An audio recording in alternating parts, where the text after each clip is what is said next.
selamat malam Dokter Adit, Dokter Nina. Halo, selamat malam. Selamat Oke, malam, Dokter Gimana Adit, Dokter Nina Beta, Dokter kabarnya? Beta. Kenapa dok? Di Malang lagi aman ya gugur dok? Nina, hujan. Dokter Beta gimana kabarnya? Baik, alhamdulillah. Oke, Alhamdulillah. langsung saya mulai aja ya dok ya, kayaknya udah lumayan kami nih yang join. Yuk. Oke, Assalamualaikum warahmatullahi wabarakatuh. Selamat Waalaikumsalam. malam. Atuh. Selamat malam semuanya. Perkenalkan, saya Dokter Beta Karina Hardijo yang hari ini akan menjadi moderator di IG Live dengan Heartology hari ini. Teman-teman tahu tidak, sebenarnya minggu ini adalah minggu Congenital Heart Disease Awareness Week. Jadi, hari ini kita juga akan topiknya tentang penyakit jantung kongenital. Untungnya kita sudah ditemani oleh dua ahli jantung anak. Kongenital itu artinya anak. Dua ahli jantung ternama. Yang pertama ada Dr. Adityo Prakoso, spesialis jantung dan pembuluh darah konsultan, yang merupakan konsultan pediatrik kardiologi di Heartology. Apa kabar dok? Selamat pagi, selamat malam Dr. Adit. Dan yang kedua, kita juga ditemani oleh Dr. Valerina Yogi Buana, spesialis jantung pembuluh darah konsultan yang akan lebih sering dikenal sebagai Dr. Nina, yang saat ini bekerja sebagai konsultan penyakit jantung bawaan juga di RSUD Saiful Anwar Malang. Jadi kita sudah ditemani oleh dua narasumber yang sangat kece-kece. Jadi jangan dikhawatirkan untuk narasumber kita sudah sangat terpercaya. Jadi kita mulai dulu aja ya. Teman-teman tahu nggak, ternyata di Indonesia ini jumlah anak dengan penyakit jantung bawaan itu tiap tahun terus bertambah. Dan juga sayangnya penyakit jantung bawaan itu masih belum terkenal lah, nggak terkenal serangan jantung, penyakit jantung koroner gitu. Padahal setiap jamnya 4 bayi lahir dengan penyakit jantung bawaan. Jadi angka tersebut tentunya sangat mengkhawatirkan. Dan dari 40-an ribu yang lahir setiap tahunnya, seperempatnya itu dengan kondisi penyakit jantung bawaan yang kritis. Makanya kita harus mengetahui, kita harus mengenal penyakit jantung bawaan itu seperti apa. Nah, mari kita mulai ya pertanyaannya. Mungkin pertama saya mau nanya dulu sedikit nih ke dokter Nina dulu ya dok ya. Dokter Nina, sebenarnya penyakit jantung bawaan itu apa sih dok? Kira-kira gejalanya bakal keluarnya apa aja dok? Oke. Jadi penyakit jantung bawaan adalah penyakit kelainan organ atau struktur dari jantung, termasuk di dalamnya ruang jantung, katup jantung maupun pembuluh darah yang keluar dan masuk ke dalam jantung yang dibawa atau dipresentasikan sejak bayi tersebut lahir. Walaupun proses selama ibu hamil terjadi pembentukan jantung atau embriologinya dibentuk dalam waktu si ibu itu hamil, tapi bayinya lahir sudah dengan membawa penyakit jantung bawaan. Itu yang disebut dengan penyakit jantung bawaan. Akibat kelainan anatomi tersebut atau struktur organ jantung tersebut, maka akan nantinya si bayi tersebut akan bisa mengalami gangguan fungsi. Tetapi sebenarnya adalah gangguan anatominya dulu yang kita harus ketahui ya, dari jantung, struktur organ dari jantung. Kira-kira gejalanya apa aja tuh dok kalau penyakit jantung bawaan? Gejala dan tanda dari penyakit jantung bawaan itu yang paling sering ya, yang sering dijumpai dan paling mudah dikenali adalah biru ya. Biru, kemudian yang kedua terjadi bayi dengan menyusu terputus-putus sehingga timbullah gangguan gagal tumbuh ya. Yang kemudian yang lain adalah gejala dari infeksi batuk demam berulang ya. Infeksinya merupakan infeksi saluran nafas bawah atau yang kita kenal dengan pneumonia. Pneumonia ini berulang itu artinya lebih dari 2 kali dalam waktu 1 tahun. Jadi tadi ya biru, kemudian infeksi batuk demam berulang. Yang ketiga adalah gangguan menyusu atau feeding difficulty, menyusu terputus-putus yang mengakibatkan gangguan tumbuh kembang. Itu yang paling sering ya. Oh iya, saya lupa tadi sedikit mengingatkan, pada live kita kali ini akan ada hadiah nih dok. Jadi bagi 3 orang audiens dengan pertanyaan yang paling menarik akan mendapatkan hadiah free voucher EKG di Rumah Sakit Heartology di Brawijaya Hospital. Jadi teman-teman yang sedang menonton, kalau ada pertanyaan monggo langsung ditanyakan di kolom chat ya dok. Baik dokter Nina, terima kasih. Jadi gejalanya tadi ya dok ya, biru, putus-putus gitu. Nah, mungkin saya sekarang ganti nanya ke dokter Adit ya dok. Dokter Adit, kalau misalnya memang biru, apakah semua pasien biru itu pasti penyakit jantung dok? Ya, jadi Kan banyak tuh dok. biru itu kalau kita klasifikasikan ada dua macam ya. Biru perifer atau peripheral cyanotic atau central cyanotic. Peripheral cyanotic itu adalah suatu keadaan di mana struktur jantungnya normal, sirkulasinya normal, ventilasinya normal, tetapi tampak biru. Ketika dicek saturasinya di atas 94%. Nah, ini artinya apa? Artinya ini penggunaan oksigennya terlalu tinggi. Misalnya di tempat dingin, aktivitas terlalu berat, gitu. Atau penyebab lain misalnya kurang darah atau anemia. Itu ya peripheral cyanotic. Itu harus konsul jantung nggak? Enggak. Ya, ada sih penyebabnya. Yang kedua, central cyanotic. Central cyanotic itu di mana saturasinya kurang dari saturasi perifernya kurang dari 94%. Nah, kalau kurang dari 94% ada dua kemungkinan, adalah gangguan ventilasi atau gangguan mixing. Gangguan ventilasi itu apa? Gangguan di paru-paru, sistem pernafasan. Kalau gangguan mixing apa? Darahnya bercampur.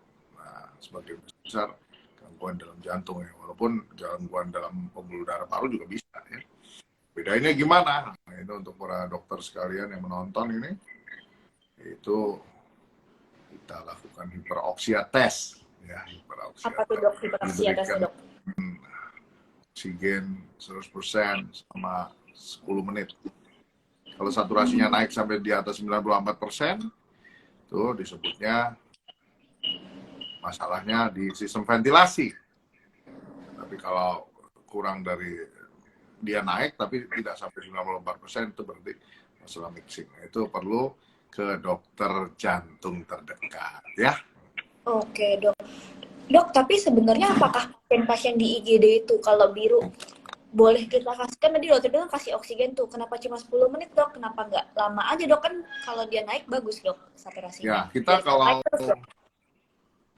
pada bayi baru lahir atau neonates itu ada yang namanya kelainan tergantung ductus arteriosus, itu penyakit jantung bawaan kritis.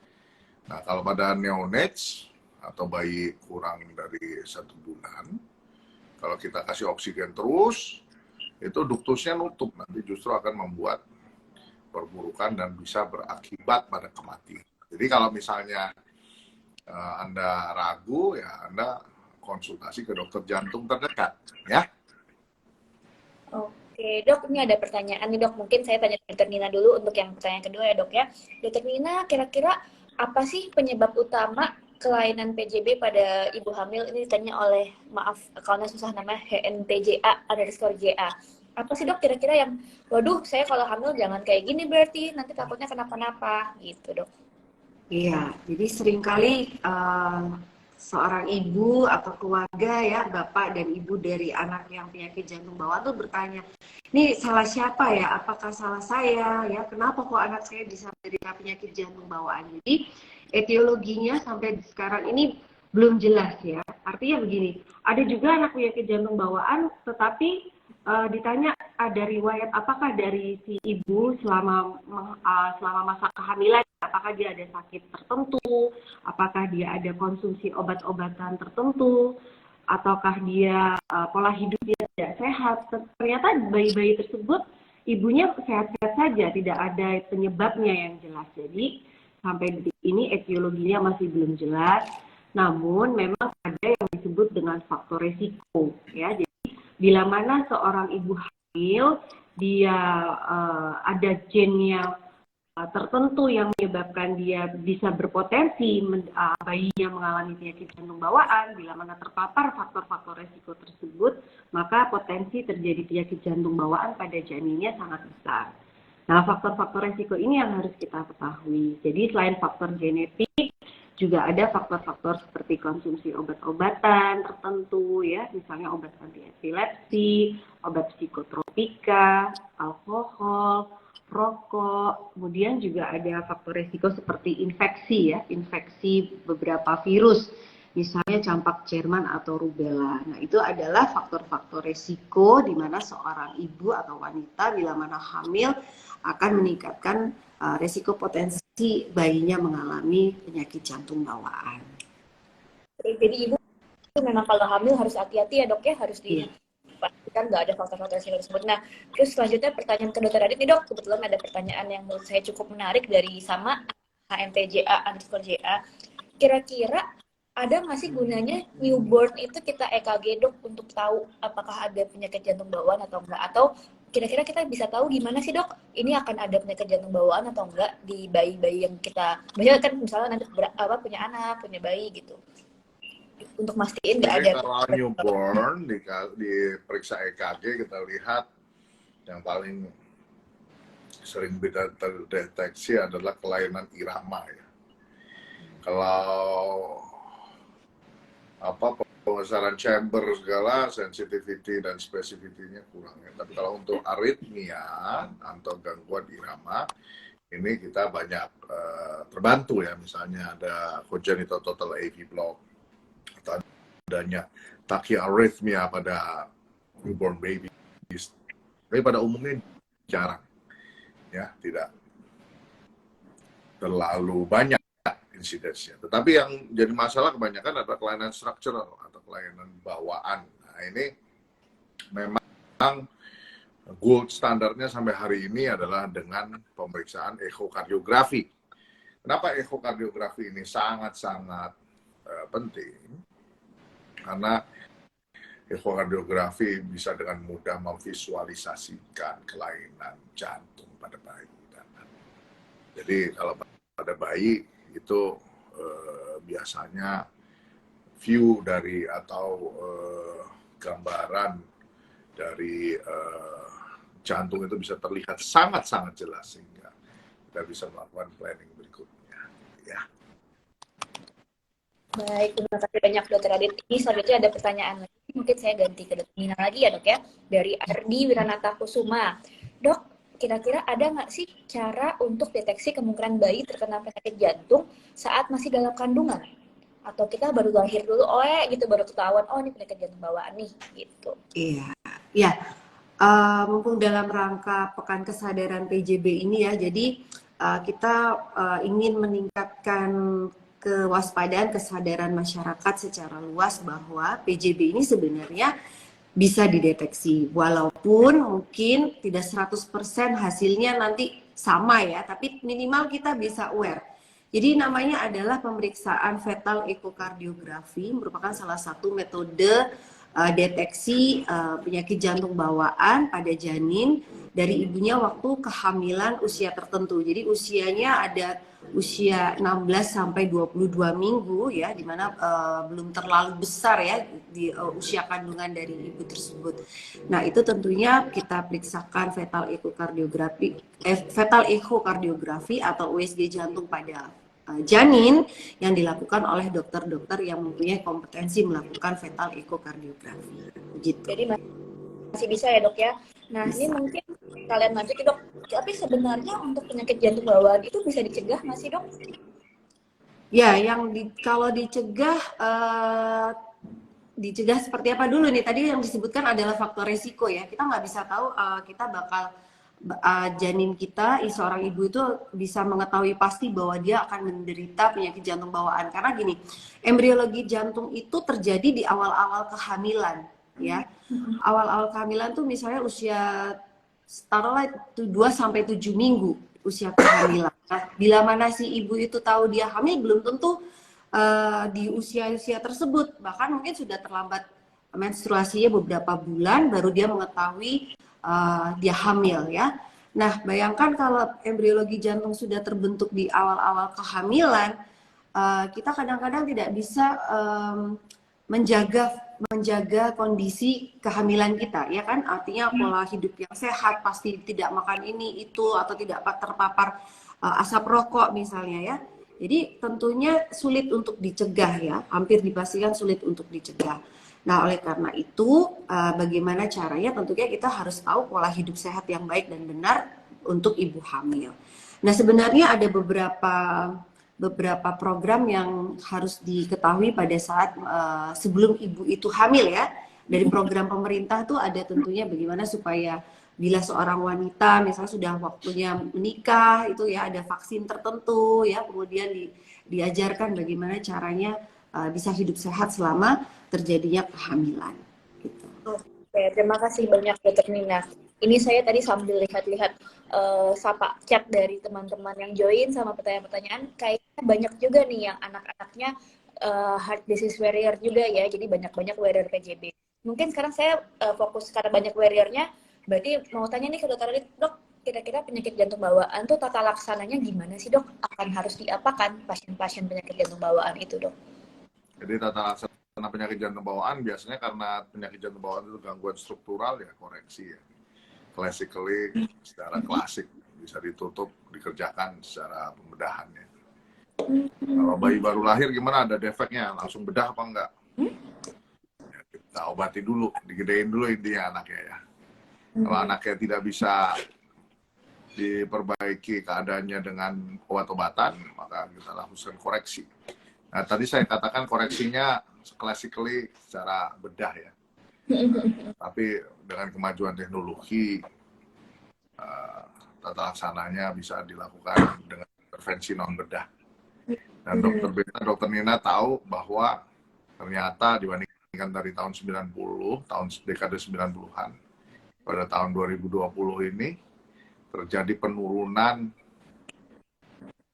angka mortality dari atau penaikan survival pada pasien dengan penyakit jantung bawaan sebanyak 30%. Wah, kok bisa tuh Dok? Karena Tinggi sekali ya Dok. kemajuan teknologi dalam tata laksana penyakit jantung.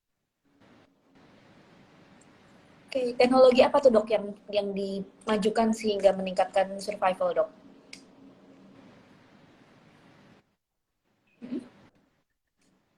Ya, jadi dulu orang dengan penyakit jantung bawaan itu nggak ada harapannya ya. Tapi dengan kemajuan teknologi kita bisa perbaiki dan kita perbaiki bisa meningkatkan survivalnya. Nah, jadi itu sudah dipublish itu ya. Jadi ini bukannya kita omong kosong dan wah nggak ada harapan gitu ya. Jadi sekarang apa harapan untuk pasien-pasien dengan penyakit jantung bawaan sudah sangat meningkat ya Dok ya. Dok, tadi kan sempat nyebut tuh Dok tentang tutupnya nggak yang pembedahan, itu maksudnya gimana ya Dok? Kalau untuk tutup tidak bedah jadi, tuh? Kita dulu kan dibuka dadanya ditutup. Kalau sekarang kita pakai, kalau bahasa awamnya ditambal ya, ditambal, ditusuk pembuluh darahnya, kemudian dianterin tambalannya itu ke jantung sehingga jantungnya nggak bocor lagi gitu. Oke, jadi mungkin buat teman-teman yang belum tahu, Dokter Nina dan Dokter Adit adalah dokter ahli untuk penyakit jantung bawaan. Jadi tentu saja Dokter Nina sama Dokter Adit bisa tuh kalau misalnya memang perlu tutup jantung bawaan dengan yang alat gitu. Dan salah satu yang bisa di hematologi kan juga contohnya bisa ya Dok ya, kita melakukan penutupan gitu, baik ASD atau VSD atau PDA gitu ya Dok. Nah, mungkin sekarang bagi Dokter Nina sekalian, ada pertanyaan nih Dok tadi dari Mulyani 4884. Sebenarnya kalau udah operasi ini dia nanya spesifik ke Fontan sih Dok. Kalau sudah operasi Fontan, apakah sudah sembuh total? Ini mungkin saya nanya ke Dokter Rina ya Dok. Sudah sembuh total Dok? Kira-kira pasien-pasien dengan yang sudah ditindakan itu udah bisa kayak anak normal atau enggak sih Dok sebenarnya? Ya, oke. Jadi sebelum ke Fontan, saya jawab yang kedua dulu ya. Apakah kalau sudah dilakukan tindakan koreksi untuk kelainan jantungnya, apakah sudah bisa normal?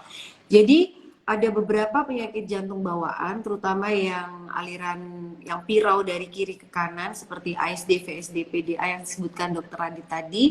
Ya, adalah penyakit jantung bawaan yang ditambal, baik itu secara transkateterisasi ataupun bedah jantung terbuka atau bedah jantung tindakan intervensi non bedah tadi, maka selesai ya, sudah selesai, tinggal observasi secara waktu berkala. Tapi artinya tidak ada, begitu lubangnya ditutup maka sudah tidak ada lagi defek dari kelainan jantung bawaannya. Tetapi untuk beberapa penyakit jantung bawaan tertentu yang biru, terutama yang kompleks seperti yang disebutkan tadi bahwa ada keluarga survivor tadi yang Fontan ya.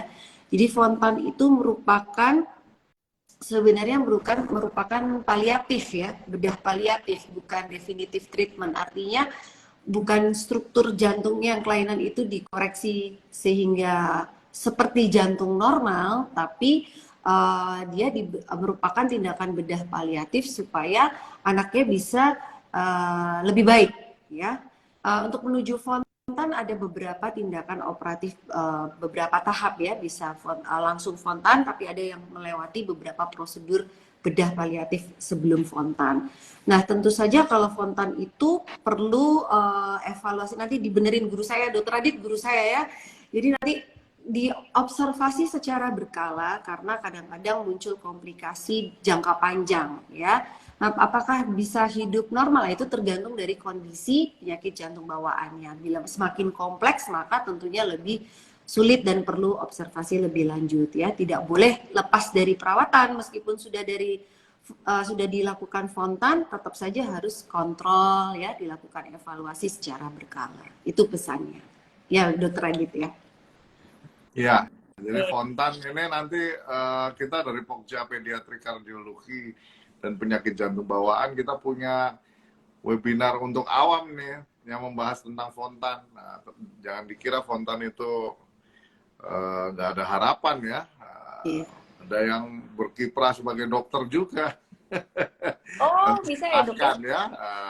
Nanti boleh join ya. Tadi pada prinsipnya kalau untuk single ventricle physiology kita harus punya kontrol berkala dan harus minum obat sesuai dengan instruksi dokter untuk mempertahankan keadaan supaya lebih baik ya. Jadi itu yang penting ya. Oh iya, dok, mungkin nggak sih dok umurnya udah 20, 30-an, tapi baru ketahuan nih dok bahwa dia penyakit jantung bawaan. Mungkin saya nanya ke dokter tadi, mungkin nggak sih dok, dokter nemu nggak sih pasien-pasien dokter, loh kok baru ketahuan padahal ini penyakitnya bawaan gitu. Ya, jadi kelainan yang disebut dengan intra-atrial shunt, ya, contohnya adalah ASD, itu dia nggak bergejala ya. Jadi ketahuannya kalau diperiksa lebih lanjut dengan echo, pasang EKG, atau didengarkan dengan auskultasi dengan sangat careful. Nah, itu bunyi jantungnya agak sedikit berbeda. Tetapi dia nggak ada gejala. Biasanya gejala timbul pada usia dekade 3 atau 4. Jadi, dia nggak ada gejala, tapi biasanya reversibility-nya nggak sebaik yang pada anak-anak ya. Jadi bisa kita tutup, fungsional kelasnya sangat meningkat atau keadaannya sangat membaik, tetapi sebenarnya keadaan penyakitnya masih ada bersisa. Nah itu, oleh karena itu pentingnya medical check up ya. Jadi teman-teman di sini kalau sebaiknya melakukan medical check up, ya, medical check up rumah sakit atau klinik terdekat sehingga kita bisa tahu sebenarnya keadaannya ya. Jangan sampai tadi disebut late presenter, karena kita tahu penyakit jantung bawaan ini ternyata di Indonesia lebih dari 50% datang terlambat. Kenapa? Karena dia udah tahu sakitnya tapi dia nggak dirasa-rasa. Nggak apa-apa. Yang kedua, nggak punya biaya. Kurang biayanya. Yang ketiga, ya kadang-kadang dokternya juga tidak skip ya. Kenapa skip? Karena memang nggak ada keluhan. Jadi dokter bukan dukun ya. Kalau dokter itu yang dikeluhkan baru dicari. Kalau nggak ada keluhan, yang nggak cari ya nggak bakal ketemu ya. Jadi bukan dukun. Kalau dukun kita belum lihat udah tahu sakitnya apa ya. Oleh karena itu mohon kerjasama dari teman-teman sekalian yang menonton webinar ini ya. Jadi satu, medical check up penting. Dua, kalau ada gejala sampaikan kepada dokternya. Dokter akan selalu melakukan investigasi yang terbaik untuk pasien-pasien. Baik dok. Nah terus tadi juga, jadi mungkin ini ke dokter Rina karena tadi sempat dokter Rina jawab ya dok ya. Ini sebenarnya ada pertanyaan lain dok. Sebentar tadi dari yang bertanya. Jadi ada pasien, nah tadi pasien harapan kita dok dengan PAVSD. Nah tapi dia bertanya apakah kira-kira kebiasaan dia dulu pas nih dari Tiwi Mahyuni dok. Ada kaitan anak saya PJB saat faktor masa kehamilan saya kerja pakai motor dok. Itu ngaruh masuk kayak gitu dok sebenarnya? Ya, kayaknya dari literatur yang ada belum ada ya mengatakan sering naik motor ya untuk jadi bayinya nanti jadi PJB, nggak ada ya. Tapi mungkin karena itu tadi ya waktu awal-awal kita seorang ibu itu hamil, ya makannya mungkin tidak dijaga dengan baik. Jadi seperti yang awal tadi ya, kembali yang ke nomor satu, bahwa etiologinya penyebabnya belum jelas sampai detik ini. 80% dikatakan etiologinya tidak tahu ya. Ya itu tadi, ada yang ibunya baik-baik saja, normal, bayinya ada PJB. Jadi belum tentu karena ibunya ya. Nah itu yang dikatakan bahwa faktor resikonya banyak yang kita bisa cegah, kita ketahui dari dini. Jadi bukan karena naik motor ya Bu.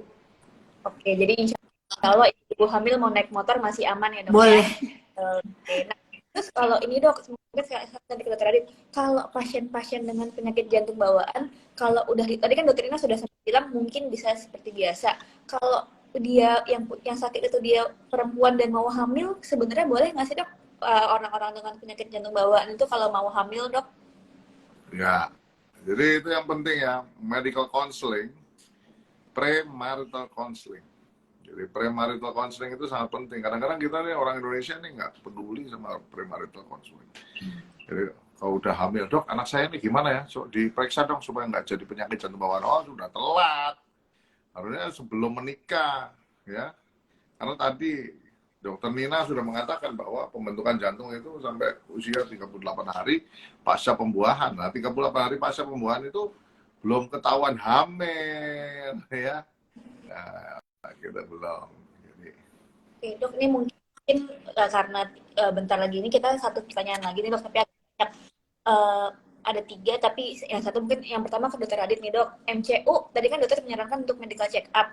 Kira-kira untuk kesehatan jantung, medical check up yang cukup apa dok? Apakah cukup EKG, echo, dan treadmill gitu? Dan untuk dokter Nina, kira-kira olahraga sama diet untuk pasien PJB, dan ini mungkin dia nyambung selain ke PJK, kira-kira yang disarankan apa dok? Mungkin ke dokter Adit dulu ya dok ya, untuk MCU-nya kira-kira disaranin apa dok? jadi kalau medical check up untuk anak-anak sebenarnya gampang, dari anamnesis, pemeriksaan fisik.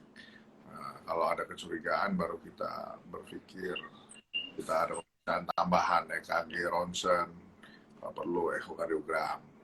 Jadi kita punya screening pada anak-anak, screening pada anak sekolah. Kalau yang di atas 40 tahun itu untuk screening untuk penyakit jantung koroner. Nah, beda ya. Kalau penyakit jantung bawaan, harusnya screeningnya pada bayi baru lahir. Nah, itu juga dicanangkan oleh pemerintah ya. Untuk para dokter sekalian yang menonton webinar ini, cek saturasi di tangan kanan dan kaki. Saya ulangi lagi, cek saturasi di tangan kanan dan kaki ya. Oke dok, jadi harus dua ya dok ya, tangan kanan sama kaki ya dok ya, dua-duanya dicek ya. Oke, nah untuk dokter Nina nih dok, kira-kira, nah satu, pasien PJB bisa olahraga nggak dok? Kira-kira kalau olahraganya apa? Dan ada dietnya nggak sih dok? Jadi kalau untuk PJB itu tadi kan dibagi dua secara garis besar ya, PJB asianotik dan sianotik. Tentunya kalau yang PJB sianotik kondisinya lebih berat ya dibandingkan yang PJB asianotik. Bahkan yang PJB asianotik kata dokter Adit tadi tidak ada keluhan ya, sampai di usia dekade 30-40 seperti ASD tidak ada keluhan. Jadi tidak ada limitasi, menyesuaikan aktivitasnya, menyesuaikan sesuai dengan kemampuannya. Yang kalau yang biru tentunya harus ada faktor-faktor lain yang harus tidak hanya kegiatan apa saja, tetapi kita juga misalnya kalau mau berenang, apakah boleh pada pasien-pasien dengan PJB? Nah itu juga harus ada tata laksananya ya, karena tidak boleh ada sumber infeksi dari telinga, hidung, tenggorokan, kesehatan gigi, ya itu juga harus diperhatikan. Kemudian masalah diet ya, Dokter Beta ya. Diet pada PJB. Jadi kalau kita bilang PJB itu tadi di awal ada gangguan tumbuh kembang. Nah kalau anak-anak dengan yang nutrisi, malnutrisi atau defisiensi nutrisi itu tentunya kita harus membuat si anak dengan PJB ini sehat ya, jadi gizinya harus baik. Nah apakah anak-anak dengan yang tampak gizinya baik ya, tidak perlu tidak memerlukan gizi tertentu atau nutrisi tertentu, tetap dia harus diperhatikan nutrisinya. Semua anak pun harus tetap diperhatikan nutrisinya. Kenapa? Nah nanti pada saat PJB ini dia belum dikoreksi sampai dewasa ya, misalnya sudah sampai adult ya, adult dengan penyakit jantung bawaan tidak dikoreksi, dia tetap akan mengalami potensi terjadinya penyakit jantung yang didapat pada saat dia dewasa. Nah, itu yang seringkali dokter Adit bilang medical check up itu penting. Kenapa? Nggak ketahuan nih, ASD sampai 40 tahun. Ada pasien PDA sampai 60 tahun juga ada. Tapi dia sudah datang dengan hipertensi, diabetes, ya. Jadi pasien-pasien PJB yang adult ini punya potensi problem yang lebih besar lagi. Nanti dia akan menderita penyakit-penyakit degeneratif dan metabolik. Contohnya salah satunya PJK. Jadi nutrisi itu sangat penting, diet itu harus penting, diet gizi seimbang, olahraga ya. Itu merupakan faktor-faktor yang harus diperhatikan. Tidak hanya pada PJB, tapi semua kita harus memperhatikan itu. Kira-kira begitu, Dokter Beta. Oke, terima kasih banyak Dokter Adit dan Dokter Ina. Sayangnya untuk hari ini IG Live bersama Heartology harus disudahi dulu karena waktunya yang sudah sudah lewat gitu. Cuma memang tentunya PJB ini suatu topik yang sangat menarik ya dok ya, dan buat teman-teman yang menonton sebenarnya untuk terkait penyakit jantung bawaan nanti di IG Kardiologi Pediatrik juga dalam minggu ini akan banyak dok yang dibahas ya dok ya, dengan topik berbagai macam dan pembicara yang bermacam-macam gitu. Jadi bisa dari ada yang dari Medan, ada yang dari Bali, ada yang dari Malang ya dok ya, dari seluruh Indonesia semua berkontribusi dalam mengadakan awareness terhadap congenital heart disease. Dan nanti 19.20 juga ada ya dok ya untuk Instagram live selanjutnya. Oke, untuk teman-teman Heartology yang sudah menonton, nanti untuk yang memenangkan 3 voucher EKG akan diumumkan di account ini di heartology.id, dan kami sangat berterima kasih atas partisipasi semuanya dengan pertanyaan-pertanyaan yang menarik dan sangat penasaran dengan kondisi penyakit jantung bawaan. Semoga kita bisa semakin meningkatkan survival pasien-pasien dari penyakit jantung bawaan. Sekian dari saya untuk malam ini. Terima kasih Dokter Ina, Dokter Adit. Saya tutup dulu ya dok. Terima kasih. Terima kasih Dokter Beta, Dokter Adit. Terima kasih. Selamat malam. Selamat malam.